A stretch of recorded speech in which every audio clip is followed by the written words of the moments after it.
Bismillah. Alhamdulillahirabbil alamin. Wal 'aqibatu lil muttaqin wa la 'udwana illa 'alal zalimin. Asyhadu an la ilaha illallah wahdahu la syarika lah, ilahul awwalin wal akhirin. Wa asyhadu anna Muhammadan 'abduhu wa rasuluhu shadiqul amin. Sallallahu alaihi wa ala alihi wa sahbihi wa man tabi'ahum bi ihsanin ila yaumiddin. Wa sallama tasliman katsira. Allahumma faqihna fi dinik wa 'allimna ma yanfa'una warzuqna al-ikhlasa fil qawli wal 'amal wa zidna 'ilman ya arhamar rahimin. Amma ba'd, ikhwani wa akhwati fillah, a'azani Allah wa iyyakum. Alhamdulillah, kita bersyukur kepada Allah Subhanahu wa taala di malam hari ini kembali dapat melanjutkan pembahasan dari kitab Tauhid alladzi huwa haqqullahi 'alal 'abid, karya Syekhul Islam Al-Imamul Mujaddid Muhammad bin Abdul Wahhab An-Najdi rahimahullahu taala. Pada malam hari ini kita akan masuk pada bab yang baru. Kata beliau, babun minasyirki ayyastaghitha bi ghairillahi aw yad'u ghairahu. Bab termasuk kesyirikan, ayyastaghitha bi ghairillah, beristighatsah kepada selain Allah, aw yad'u ghairahu, atau berdoa kepada selain Allah. Bab termasuk syirik, beristighatsah kepada selain Allah atau berdoa kepada selain Allah. Ini bab yang akan beliau bahas pada pembahasan ini. Setelah beliau menyebutkan tentang isti'adzah, meminta perlindungan, kali ini beliau membahas tentang istighatsah. Dan di sini beliau menyebutkan minasyirki, termasuk dari syirik. Ini di antara kesyirikan. Karena syirik itu sangat banyak, ya, ragam dan macamnya. Salah satunya adalah kesyirikan dalam beristighatsah kepada selain Allah Subhanahu wa taala. Istighatsah artinya thalabul ghauth. Istighatsah artinya thalabul ghauth, yakni meminta pertolongan, meminta bantuan di saat gawat, di saat susah, di saat berada dalam kesulitan. Itu namanya istighatsah. Meminta bantuan, meminta pertolongan di saat sulit, di saat berada dalam kesusahan. Nah, ini ibadah. Kalau diserahkan kepada selain Allah, maka hukumnya syirik. Dan maksud dari ucapan beliau di sini minasyirki, termasuk syirik, yakni asyirkul akbar, syirik besar. Karena sarful ibadah li ghairillah syirkul akbar, memalingkan ibadah kepada selain Allah hukumnya syirik besar. Iya. Maka di bab ini Asy-Syaikh rahimahullahu ta'ala akan menjelaskan di antara bentuk-bentuk kesyirikan yang ada di tengah-tengah umat ini dan telah dilakukan oleh sebagian manusia, bahkan oleh sebagian yang mengaku muslim, terjerumus ke dalam jenis kesyirikan semacam ini, yang tentu saja ini sangat bertentangan dengan yang namanya at-tauhid. Karena syirik lawannya adalah tauhid. Nah, maka beliau menyebutkan termasuk syirik besar, syirik akbar, ketika seseorang beristighatsah kepada selain Allah. Iya, sekalipun ikhwani fiddin, a'azani Allah wa iyyakum, beristighatsah kepada selain Allah tidak mutlak selalu syirik. Tidak mutlak selalu syirik.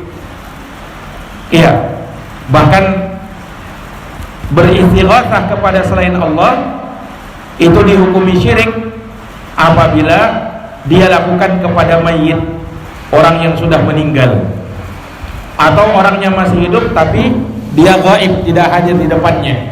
Tiba-tiba dia beristighatsah kepada orang itu, atau dia beristighatsah kepada orang yang tidak mampu untuk bisa menghilangkan atau mengangkat kesulitan dan kesusahannya. Inilah yang hukumnya syirik. Ada 3 hal. Yang pertama, kalau dia beristighatsah kepada mayit, kepada orang yang sudah mati, ini syirik besar. Yang kedua, dia beristighatsah kepada orang yang tidak ada di hadapannya, tidak bisa mendengar ucapannya. Ini yang kedua, ini juga hukumnya syirik. Dan yang ketiga, beristighatsah kepada orang yang ada di depannya, tetapi apa? Dia tidak mampu melakukannya, dan yang mampu melakukannya hanya Allah. Nah, beristighatsah model semacam ini hukumnya syirik. Iya, misalnya ya, kepada mayit, jelas kalau misalnya kepada orang meninggal datang kepada dia beristighatsah, ini syirik akbar ini. Demikian pula beristighatsah kepada orang yang tidak ada di hadapan dia. Mungkin dia masih hidup tapi tidak ada di depan dia, tidak bisa mendengarkan ucapannya. Iya. Atau dia ada di depannya tetapi dia tidak mampu melakukan itu. Misalnya, dia meminta kepada orang itu supaya menurunkan hujan. Tolong turunkan hujan di sini. Yang mampu menurunkan hujan hanya Allah Subhanahu wa taala. Kapan dia meyakini ada yang bisa menurunkan hujan selain Allah, pawang hujan misalnya, nah, maka dia telah berbuat syirik. Dan syiriknya adalah syirik akbar. Ketika dia meminta, tolonglah kami turunkan hujan.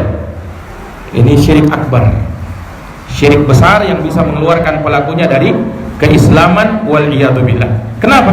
Karena yang bisa melakukan hal tersebut cuma Allah. Nah, dan Allah Subhanahu wa taala tidak diduakan di dalamnya. Iya. Nah, ini para hadirin yang dirahmati oleh Allah. Maka kalau ada orang yang beristighatsah kepada selain Allah, ya kan, dalam keadaan selain Allah itu orangnya ada, hadir, mampu melakukannya, ya, maka ini bukan kesyirikan, ini boleh. Contohnya apa? Misalnya ya, ada orang mau tenggelam, tidak bisa berenang dia. Terus ada lewat di depan dia yang mampu bisa memberikan pertolongan, dia minta tolong. Itu istighatsah atau bukan itu? Istighatsah kan? Meminta pertolongan di saat apa tadi istighatsah? Meminta pertolongan di saat kesusahan, kesulitan. Ini orang mau tenggelam, dia minta tolong. Itu istighatsah? Iya, istighatsah. Nah, tetapi ini bukan syirik. Kenapa? Karena orang yang dia minta tolong, dia mampu bisa melakukannya, bisa memberikan pertolongan. Maka ini bukan syirik. Makanya disebutkan dalam Quran, ada orang yang beristighatsah kepada Nabi Musa di surat Al-Qasas ayat 15. Allah berfirman, ya, kisahnya kaum Fir'aun, ya, yang berselisih dengan salah seorang dari Bani Israel di surat Al-Qasas ayat 15. Fastaghathahu alladhi min syi'ati 'ala alladhi min aduwwi. Kata Allah Subhanahu wa taala, maka orang yang berada di golongannya Bani Israel beristighatsah kepada Musa. Ini minta bantuan kepada Nabi Musa di saat genting, di saat gawat ini. Karena dia ingin menghadapi apa? Musuhnya, 'alal ladzi min aduwwi, untuk bisa melawan, ya, golongan yang berasal dari musuhnya, yaitu kaum Fir'aun. Maka Nabi Musa ketika itu memberikan apa? Pertolongan. Nah, di sini dibahasakan orang dari kalangan Bani Israel beristighatsah kepada siapa? Nabi Musa. Nah, ini bukan syirik kan? Karena Nabi Musa mampu melakukannya. Ya, karena disebutkannya bahwa Nabi Musa itu nabi yang kuat. Iya. Nabi yang sangat apa? Yang sangat kuat. Nah, bahkan disebutkan dalam riwayat, ya, Nabi Musa itu, ya, kekuatannya luar biasa. Ini orang yang beristighatsah ini kemudian dibantu oleh Nabi Musa. Nabi Musa sekali tinju aja langsung mati orang itu. Iya.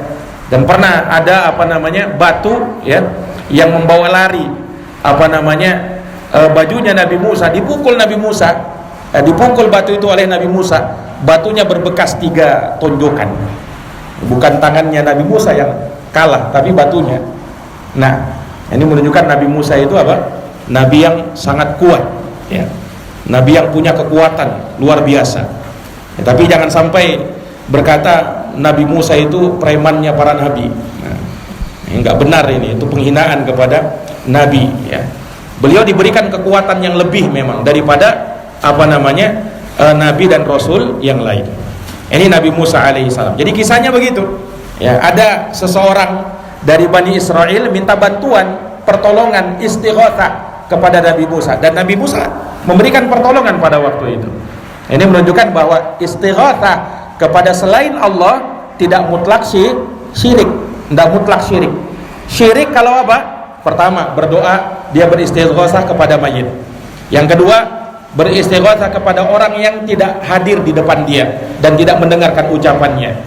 Nah, dan yang ketiga, beristighatsah kepada orang yang hadir mungkin tetapi tak mampu melakukannya. Yang bisa melakukannya cuma Allah misalnya. Seperti tadi kita contohkan, minta kepada orang, ya, supaya apa? Supaya menurunkan hujan. Nah, ini tidak bisa. Nah, yang mampu melakukannya cuma Allah Subhanahu wa ta'ala. Ini ikhwani fiddin, a'azani Allah wa iyyakum. Nah, akan tetapi ketika seseorang beristighatsah kepada makhluk, yang makhluk itu mampu melakukannya, ya, harus kita perhatikan hati kita arahnya kemana. Ya, kenapa? Karena ketika kita minta bantuan kepada orang lain untuk bisa menyelamatkan kita misalnya, itu cuman sebab, ya, itu cuman apa? Sebab yang bisa memberikan pertolongan dan keselamatan yang hakiki adalah Allah Subhanahu wa ta'ala, ya kan? Adapun orang yang kau mintai bantuan itu cuman sebab.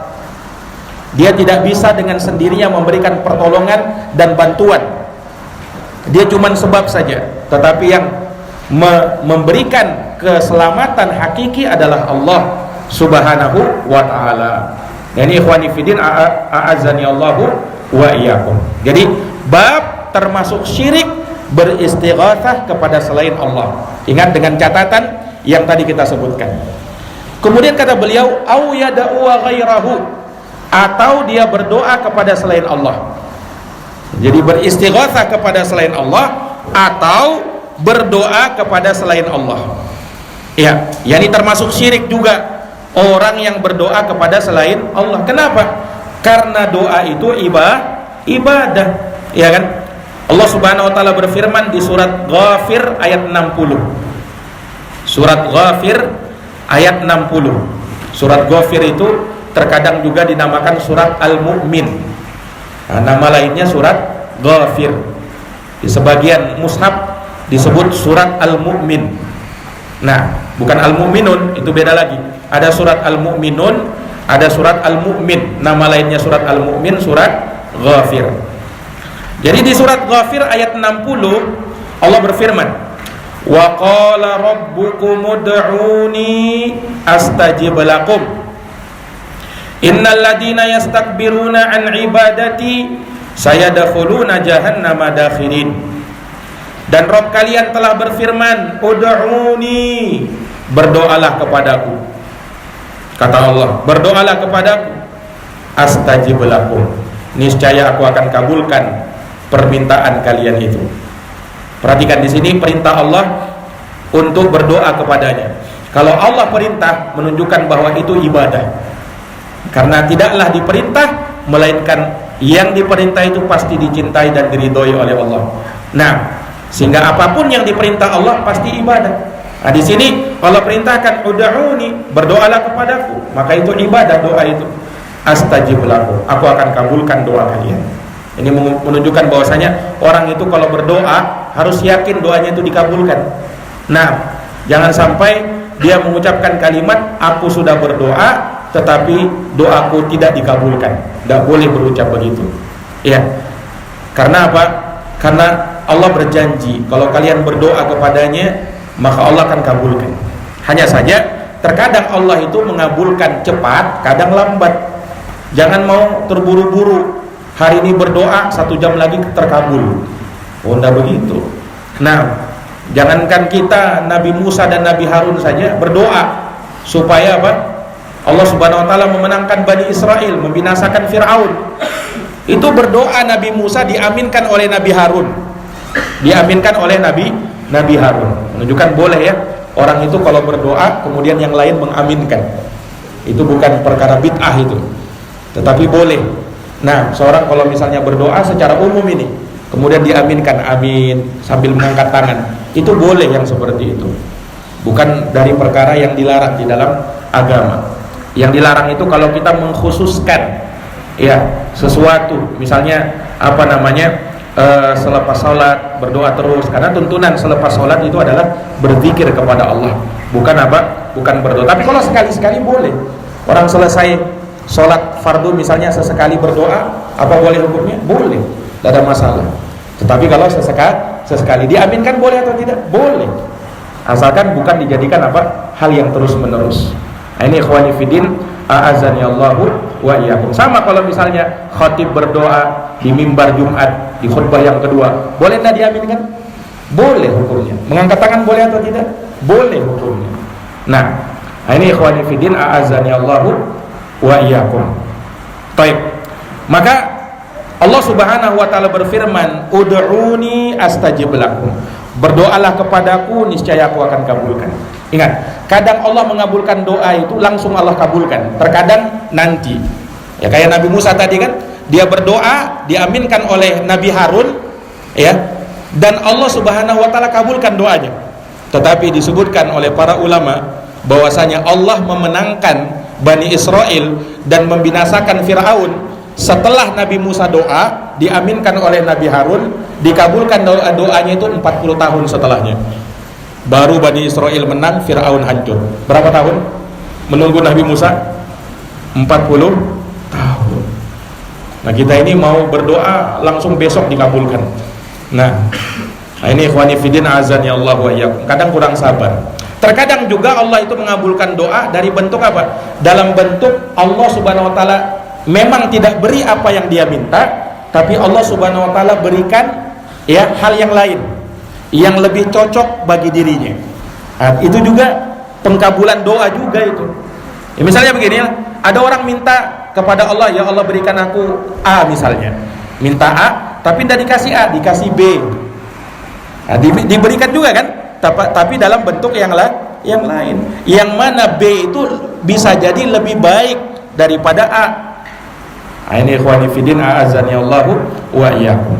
Dan terkadang juga Allah kabulkan doamu sebenarnya, tapi disimpan nanti di akhirat diberi, dan pemberian di akhirat jauh lebih baik. Nah, itu ikhwani fiddin, a'azani Allahu wa iyyakum. Jadi berdoa itu dengan keyakinan ya, supaya dikabulkan. Dan juga jangan berdoa itu menggantung. Ya, ada orang berdoa begini, ya Allah kabulkan doaku ya Allah kalau kau inginkan. Kalau kau tidak ingin, tidak apa-apa ya Allah. Tidak boleh seperti itu. Kalau mau berdoa itu azamkan doamu, kuatkan doamu, pastikan doamu.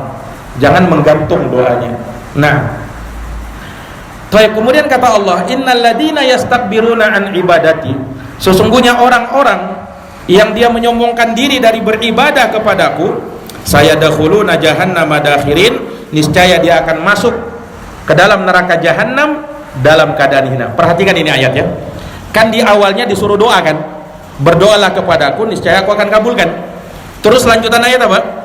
Innal ladina yastakbiruna an ibadati. Perhatikan ini, sesungguhnya orang-orang yang menyombongkan diri dari beribadah kepadaku. Padahal sebelumnya disebut apa? Doa. Harusnya kan, harusnya ayatnya begini, sesungguhnya orang-orang yang menyombongkan diri dari apa? Dari berdoa kan, harusnya begitu kan? Tapi Allah sebut apa? Dari beribadah kepadamu. Ini menunjukkan apa? Ini menunjukkan apa? Bahwa doa adalah ibadah. Doa itu adalah ibadah. Makanya Allah sebut ibadah langsung. Orang yang menyombongkan diri dari beribadah kepadaku, niscaya dia akan masuk ke dalam neraka jahanam dalam keadaan hina. Ini ikhwani fiddin, a'azani Allahu wa iyyakum. Maka Allah menamakan doa dengan ibadah. Lebih jelas lagi, lebih tegas lagi, Nabi bersabda, inna du'a huwal ibadah. Ad-du'a huwal ibadah. Hadis riwayat Imam Tirmizi dan juga diriwayatkan oleh Imam Ahmad. Sesungguhnya doa itu adalah ibadah. Jelas, doa itu ibadah. Nah, tapi ingat, doa itu ada dua macam. Ya, ada doa ibadah, ada doa masalah. Ada doa ibadah dan ada doa masalah. Nah, doa ibadah itu bagaimana? Doa ibadah itu yaitu semua ibadah yang kita kerjakan. Semua ibadah yang kita kerjakan yaitu doa. Semua ibadah yang kita kerjakan itu namanya doa. Kenapa, Pak? Karena tidaklah orang beribadah melainkan di dalam ibadahnya itu ada harapan kan? Ada keinginan kan? Nah, harapan dan keinginan itulah doa. Harapan dan keinginan itu adalah doa. Sehingga apapun yang kita kerjakan dari ibadah, maka di dalamnya terselip doa. Terlebih seringkali kita dapatkan setiap ibadah itu ada doanya, ya kan? Setiap ibadah itu ada doanya. Adapun doa yang kedua, doa masalah, nah itulah doa yang kita pahami. Kalau disuruh berdoa bagaimana? Ya mengangkat tangan. Doa yang mengangkat tangan. Ya kan? Ini ikhwani fillah. Walaupun tidak semua doa itu mengangkat tangan. Ada doa yang kita tidak mengangkat tangan. Misalnya kalau mau masuk WC, Allahumma inni a'udzubika minal khubus wal khaba'is, tidak perlu ngangkat tangan. Ya kan? Tuntunannya dia ucapkan dari luar WC, kemudian setelah itu dia masuk setelah membaca doa itu. Tetapi secara umum kalau orang meminta sama Allah, maka mengangkat tangan begini. Mengangkat tangan begini. Baik dia kumpulkan begini ya, tangannya, atau dia bekasi begini, itu diperbolehkan dua-duanya. Jelas ini? Nah, ini ikhwani fiddin, a'azani Allahu wa iyyakum. Kalau doa tolak bala gimana? Model doanya bagaimana? Kalau doa tolak bala, dibalik tangannya begini. Ya, sebagian orang kalau tolak bala katanya doa tolak bala kasih gini ya. Nah, sebenarnya ini salah paham. Ya, Nabi SAW pernah berdoa dengan membalikkan tangannya pada saat beliau istisqa, doa minta hujan. Nah, Nabi itu ketika berdoa saking tingginya tangannya Nabi berdoa begini. Berarti ini terbalik kan tangan kan? Nah, mungkin orang kita tidak mau repot begini dia. Nah, harusnya apa? Begini sampai itu betul-betul doa, betul-betul memohon kayak begini. Jadi seakan-akan tangannya kebalik, ya kan? Nah, orang kita dia balikkan begini untuk mudah katanya ya. Nah, ini ikhwani fiddin azani Allahu wa iyyakum. Taib. Doa itu ibadah ya kan? Dan kalau diberikan kepada selain Allah, maka hukumnya syirik. Tetapi ada doa yang hukumnya tidak syirik. Apa itu? Doa yang bagaimana itu? Doa yang hukumnya tidak syirik. Doa itu kan artinya seruan kan? Seseorang yang berdoa berarti dia menyeru. Iya. Nah, doa itu asalnya memang ibadah. Iya. Masalahnya ibadah, dan memalingkan ibadah kepada selain Allah hukumnya syirik. Ini doa yang disertai dengan harapan, cemas, rasa takut, cinta, ketundukan kepada yang didoai. Tapi ada doa yang sifatnya bukan ibadah. Apa itu? Ya, ini seruan. Orang menyeru kamu, memanggil kamu supaya memenuhi undangannya. Itu doa juga namanya. Karena doa itu artinya seruan, panggilan. Ada orang panggil kita, namanya doa juga. Ya kan? Namanya doa juga.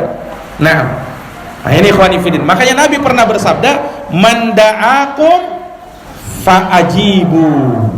Man da'akum fa'ajibu. Siapa yang menyeru kalian? Maksudnya apa? Mengundang kalian. Nah, di sini mungkin lebih tepatnya doa di sini diartikan mengundang, menyeru, mengundang, memanggil. Fa'ajibu, maka penuhilah panggilannya, penuhilah undangannya. Ini doa syirik atau bukan?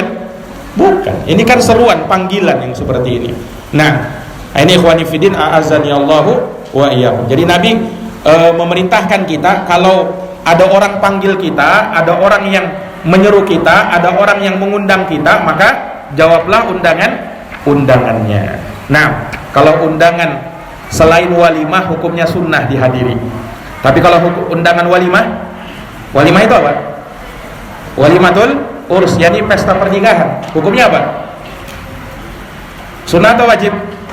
Hukumnya wajib, memenuhi panggilan apa? Undangan pernikahan. Karena Nabi pernah bersabda, "Faman lam yujib da'wah siapa yang tidak memenuhi undangan walimah faqad asallaha wa rasulah, maka dia telah bermaksiat kepada Allah dan Rasulnya. Itu secara khusus Nabi sebutkan untuk panggilan seruan undangan walimah, wajib kamu hadiri, wajib kamu penuhi undangannya. Ini ikhwani fillah. Kalau kata ulama, kalau namamu disebut langsung, diundang langsung, beda kalau misalnya undangan umum, itu tidak wajib kata ulama. Tapi kalau namamu disebut, apalagi ditulis di undangan, ya si fulan, ya bin fulan misalnya, langsung diundang, ini wajib dihadiri. Dengan syarat juga dengan syarat juga kita mampu melakukannya. Ya, tapi kalau kamu misalnya diundang, ada undangan pernikahan di mana? Di Jawa sana atau di Makassar sana. Sementara kita di sini, ya kan? Tidak mampu kita mengadakan perjalanan ke sana. Ini tidak wajib juga. Nah, apalagi kalau tidak ada maksiat. Ya, kalau ada maksiat di dalamnya maka tidak boleh dipenuhi undangannya. Maksiat itu bagaimana? Kalau misalnya dihidangkan di situ makanan khomer misalnya, ya, atau makanan yang tidak halal, tidak boleh kita penuhi undangannya. Baik, paham ini? Kalau ada musik, dipenuhi tidak undangannya? Hah? Ada kita diundang pernikahan, ada musik di dalamnya, kita hadir di situ? Atau tidak usah? Hah? Dipenuhi atau tidak? Ini problem ini ya kawan. Kenapa? Hampir setiap undangan pernikahan itu ada yang namanya musik, ya kan? Dan musik di mana-mana, betul nggak? Musik di mana-mana. Antum lepas dari sana, antum dapat musik di tempat lain, ya kan? Antum ke restoran atau ke supermarket ada juga musik. Ini masalah karena apa? Yang namanya musik ini sudah mendunia, di mana-mana adanya. Nah, di mana-mana adanya. Ya, maka bertakwa kepada Allah Subhanahu wa taala sesuai dengan kemampuannya. Kalau kita bisa mencari, ada saat-saatnya itu dia memberhentikan musiknya, kita cari waktu-waktu seperti itu. Waktu-waktu seperti itu. Nah, tapi kalau misalnya full musik, ya bertakwa kepada Allah sesuai dengan kemampuan. Karena musik di mana-mana juga. Ya kan? Musik di mana-mana. Iya. Ya, atau misalnya antum hadir pakai handset misalnya. Nah, ini ikhwani fiddin, atau misalnya ya secepatnya selesai dari memenuhi undangannya baru kemudian pergi. Nah, karena sekali lagi ya, kalau musik ini dari perkara yang pada hari ini sulit untuk dihindari. Tapi bukannya kita dengarkan aja musik itu, enggak. Bukan seperti itu. Ya, tapi musik di mana-mana, ikhwan. Musik di mana-mana. Nah, ini ikhwani fiddin a'azani Allahu wa iyyakum. Baik. Maka terkait dengan doa yang seperti ini yang kita artikan panggilan, seruan, undangan, ya. Maka yang seperti ini bukan syirik hukumnya. Ya, karena memenuhi undangan itu wajib hukumnya, terutama undangan undangan walimah. Nah, ini ikhwani a'azani Allahu wa iyyakum. Baik. Perhatikan di sini. Beliau sebenarnya membawakan bab ini dalam dua hal. Yang pertama tadi? Istighatsah kepada selain Allah. Yang kedua berdoa kepada selain Allah, ya kan? Yang pertama istighatsah, yang kedua doa. Apa bedanya doa dan istighatsah? Apa bedanya antara doa dengan istighatsah? Istighatsah tadi apa? Minta bantuan di saat gawat, di saat susah. Ya, kepada Allah itu kan? Kepada Allah itu ibadah. Itu doa atau bukan itu? Orang beristighatsah itu doa atau bukan? Doa atau bukan? Doa juga kan? Terus apa bedanya dengan doa? Istighatsah dengan doa. Nah, kata ulama, doa itu lebih umum. Kalau istighatsah tadi apa? Meminta bantuan, pertolongan di saat gawat, di saat genting. Beda dengan doa. Kalau doa itu lebih umum. Baik kau minta bantuan kepada Allah, pertolongan di saat gawat, di saat genting, di saat nyaman, ya, itu doa. Jadi dia bersifat umum. Apapun yang kau lakukan dari permintaan itu doa namanya. Istighatsah sebenarnya bagian dari doa. Istighatsah sebenarnya bagian dari doa. Hanya dia doa lebih spesifik lagi, lebih khusus. karena diminta di saat gawat. Nah, di saat genting dan meminta kepada Allah di saat itu, ya nilainya lebih. Kenapa? Lebih besar untuk diijabahi oleh Allah, lebih besar dan lebih cepat untuk dikabulkan oleh Allah Subhanahu wa ta'ala, ya kan? Makanya Nabi SAW di perang Badar itu beristighotsah kepada Allah Subhanahu wa ta'ala, betul-betul meminta pertolongan di saat genting. Bayangkan, ya, kaum muslimin jumlahnya cuman 300 orang, ya, 300 lebih sedikit, sementara musyrikin jumlahnya berapa? 1000, ya, 1000 orang dalam perang Badar. Sehingga Nabi berdoa, ya Allah, kalau Engkau hancurkan, Engkau kalahkan, ya, umat ini, yakni umat Islam pada waktu itu, niscaya Engkau tidak akan disembah di dunia ini, kata Nabi Muhammad sallallahu alaihi wasallam. Sampai beliau beristighatsah dan Allah kabulkan, ya, doanya Nabi atau istighatsahnya Nabi kepada Allah Subhanahu wa ta'ala. Nah, ini ikhwani fiddin, a'azzani Allahu wa iyyakum. Jadi doa sifatnya lebih umum, ya, sementara istighatsah itu lebih khusus. Baik, ikhwani fiddin, a'azzani Allahu wa iyyakum. Di dalam bab ini Asy-Syaikh rahimahullahu taala akan menyebutkan sekitar 5 ayat dan 1 hadis. Ya, akan kita baca insyaallah taala satu persatu dari ayat-ayat dan hadis yang beliau bawakan. Ayat yang pertama, wa qaulullahi ta'ala, dan firman Allah Ta'ala di surat Yunus ayat 106. Di surat Yunus ayat 106 Allah berfirman, wala tad'u min dunillahi ma la yanfa'uka wa la yadurruk fa in fa'alta fa innaka idzam minadh dhalimin. Kata Allah, wala tad'u, dan janganlah kamu memohon, min dunillah, kepada selain Allah, ma la yanfa'uka wa la yadurruk, yang tak bisa memberikan manfaat kepadamu, tidak pula bisa menolak mara bahaya darimu. Fa in fa'alta, kalau kau lakukan itu, fa innaka idzam minadh dhalimin, maka engkau jika demikian termasuk dari orang-orang yang zalim. Sekali lagi surat Yunus ayat berapa tadi? 106. Nah, ikhwani fiddin, azani Allah wa iyyakum, perhatikan ini ayat. Ini ayat, ya, asalnya tertuju kepada Nabi, kan, sallallahu alaihi wasallam. Wala tad'u, ya Muhammad, jangan kau menyeru wahai Nabi Muhammad sallallahu alaihi wasallam. Ya, jangan kau memohon, berdoa kepada selain Allah. Baik. Hanya saja ketika ayat ini ditujukan kepada Nabi, sebagian ulama mengatakan ini tidak benar ini. Kenapa kata mereka? Ya, Rasul itu kan tidak mungkin, mustahil berdoa kepada selain Allah, ya kan? Sementara larangan ini tertuju kepada siapa? Kepada Nabi. Tidak mungkin katanya ini kepada Nabi, karena Nabi itu tidak mungkin berdoa kepada selain Allah. Nah, jadi sebagian ulama menolak kalau ini ayat tertuju kepada Nabi. Tetapi yang benar, ayat ini tertuju kepada Nabi, tetapi berlaku untuk beliau dan umatnya juga. Jelas ini? Berlaku untuk beliau dan umatnya juga. Iya. Dan ketika ini ditujukan kepada Nabi, tidak mengharuskan bahwasanya hal itu mungkin terjadi pada Nabi. Tidak. Nabi jelas tidak mungkin melakukan syirik. Terus apa faedahnya tertuju kepada Nabi? Iya, faedahnya ikhwani fiddin, kalaulah ancaman ini tertuju kepada Nabi saja, yang mustahil berdoa kepada selain Allah, mustahil kan Nabi itu berdoa kepada selain Allah. Kalau Nabi saja dilarang, diancam, apalagi selain Nabi. Faedahnya di situ. Nabi saja dilarang, ya, yang mustahil berbuat syirik saja dilarang, apalagi siapa? Apalagi selain Nabi sallallahu alaihi wasallam. Nah, ini kenapa setengah bendera ini? Dikira apa? Ikhwani fiddin, azani Allah wa iyyakum. Jadi ketika Nabi SAW dilarang, ya, maka selain Nabi SAW mimbabi aula, lebih utama lagi untuk dilarang.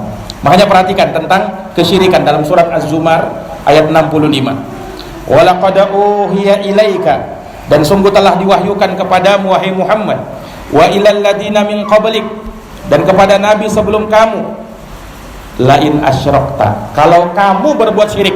Mungkinkah Nabi berbuat syirik? Tidak mungkin kan? Tapi dalam ayat apa? Jika kamu berbuat syirik, la yahbatanna amaluk, niscaya terhapus seluruh amalmu, wala takunanna minal khosirin, dan kamu pastilah termasuk dari orang yang merugi. Perhatikan ikhwani fiddin, a'azani Allah wa iyyakum. Ini ancaman kepada siapa? Ancaman kepada siapa? Nabi dan selain Nabi, ya kan?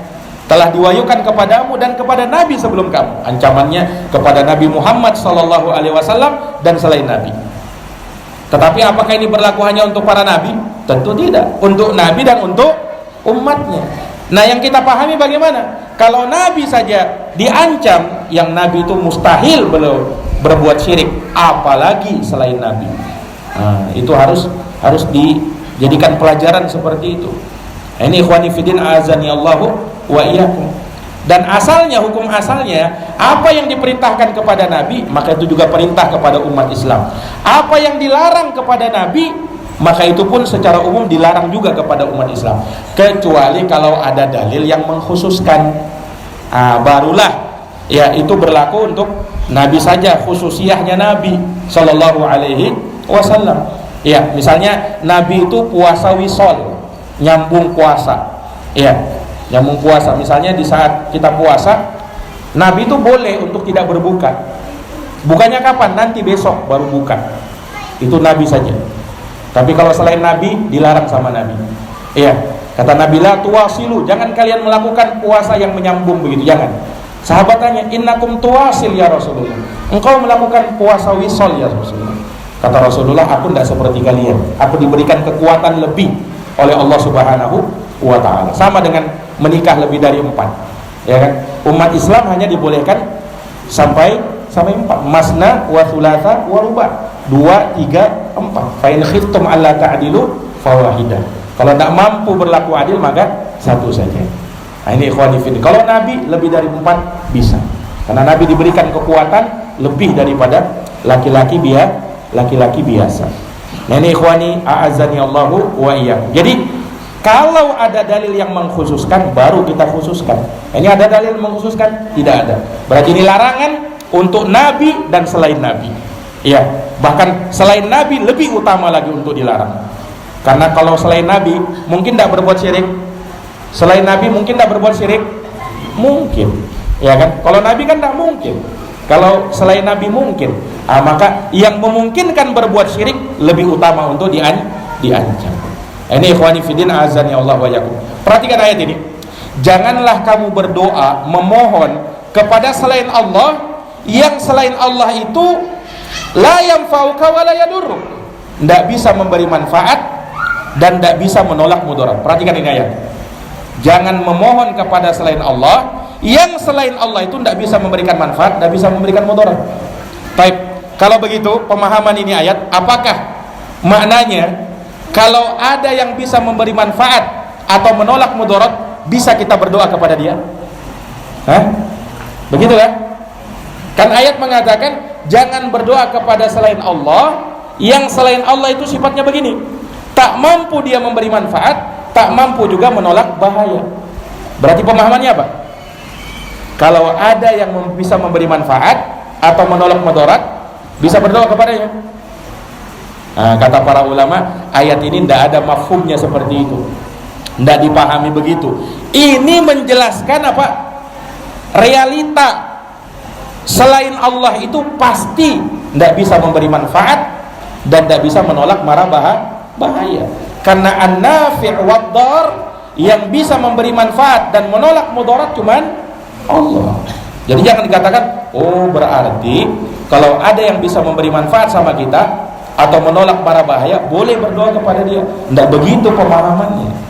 Jadi kalau memahami ayat itu tidak sembarangan, ya, tidak sembarangan. Ada tafsirnya, ada kita lihat penafsiran ulama. Ini orang banyaknya kesesatan ya ikhwah terjadi ya di tengah-tengah kubu kaum muslimin sendiri. Itu karena apa? Tafsir sembarang tafsir, tafsir sesuai hawa nafsu. Ya, akhirnya muncul penafsiran yang aneh. Tidak pernah ditafsirkan ulama seperti itu, dia nafsirkan begitu. Nah, ini gara-gara ayatnya betul, tetapi apa? Ayat itu dipelintir sesuai dengan hawa nafsunya.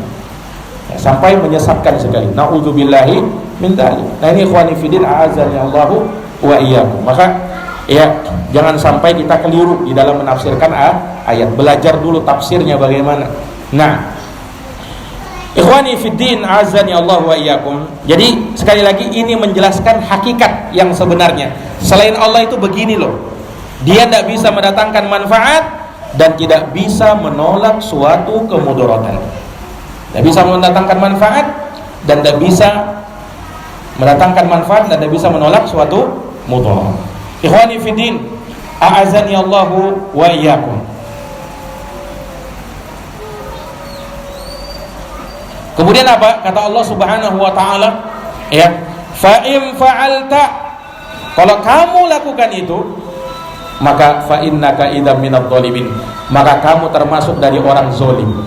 Baik, orang berbuat syirik apakah sekedar zalim? Orang syirik apakah sekedar zalim? Enggak kan? Lebih dari zalim kan? Terus kenapa Allah katakan di sini, kalau kau berdoa kepada selain Allah berbuat syirik, kamu orang zalim? Kenapa begitu? Padahal kesyirikan mana yang lebih besar, musyrik atau zalim? Lebih besar mana? Musyrik kan? Karena kalau musyrik sudah keluar dari Islam. Kalau zalim belum tentu keluar dari Islam. Kenapa dalam ayat dikatakan bahwasanya kalau berbuat syirik kamu termasuk dari orang zalim? Kenapa? Siapa yang bisa jawab? Apa? Ahsanta.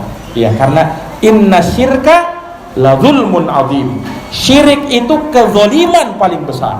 Makanya disebut, ya, nasihatnya Luqman apa? Ya bunai, wahai anakku, la tusyrik billah, jangan kau berbuat syirik kepada Allah. Inna syirka la zulmun azim. Sesungguhnya kesyirikan itu kezaliman yang paling besar. Makanya ayat ini ditafsirkan fa in fa'alta fa innaka idzam minadh dhalimin. Kalau kamu lakukan maka kamu termasuk orang zalim, minal musyrikin, termasuk dari orang musyrik. Bukan sekedar zalim yang tingkatannya di bawah syirik, enggak. Ini zalim maknanya syirik. Jelas ini? Nah ini ikhwani fiddin azani Allah wa iyyakum. Makanya dalam ayat juga itu apa namanya? Allah Subhanahu wa taala berfirman, alladzina amanu, orang yang beriman, walam yalbisu, dan tidak mencampurkan iman mereka, imanahum bidzulmin, dengan kezaliman. Kezaliman di sini maksudnya apa? Kesyirikan. Orang yang beriman dan tidak mencampur adukan imannya dengan kesyirikan, ulaika lahumul amnu, merekalah orang yang mendapatkan keamanan, wa hum muhtadun, dan merekalah orang-orang yang mendapatkan petunjuk. Ikhwani fiddin azani Allah wa iyyakum. Mungkin ini yang bisa kita paparkan pada pertemuan kali ini. Insyaallah taala kita lanjutkan di pertemuan yang akan datang biidznillah taala. Wallahu taala a'lamu bissawab. Kita akhiri dengan doa kafaratul majlis. Subhanakallahumma wa bihamdika asyhadu an la ilaha illa anta astaghfiruka wa atubu ilaik. Wassalamu alaikum warahmatullahi wabarakatuh.